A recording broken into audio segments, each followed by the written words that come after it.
Gene therapy falls into two main groups. Ex vivo, where the patient's own cells are genetically modified in vitro to work alongside missing or defective genes. And in vivo, where the functional gene is transferred to cells by direct injection to the patient's body in order to induce production of a therapeutic protein. Gene therapy offers the potential for lifelong cures by correcting missing or mutated genes that cause genetic diseases. The technical procedures underlying gene therapy have been researched and investigated for over 50 years.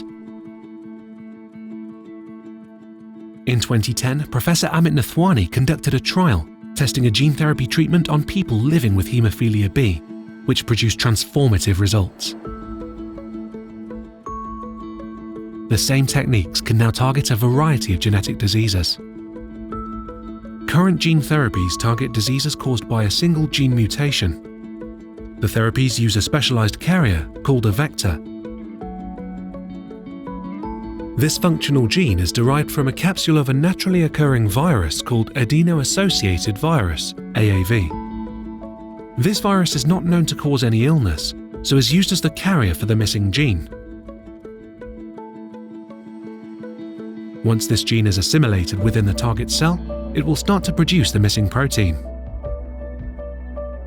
This vector can be specifically engineered to target cells in specific parts of the body, where newly synthesized proteins will be released into the blood or tissues of interest.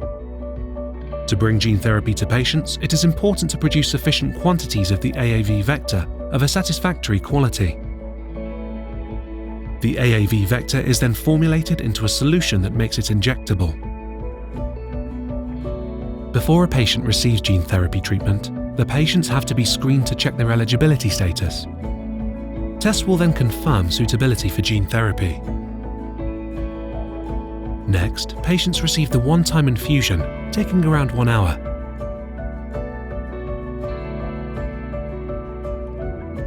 The procedure is carried out by experienced medical specialists.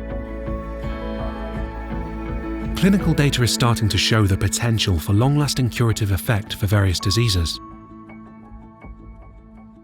The goal for many investigational gene therapies is to provide a long-term cure, compared to frequent repeated factor or enzyme replacement treatments with a missing copy of the protein in the body.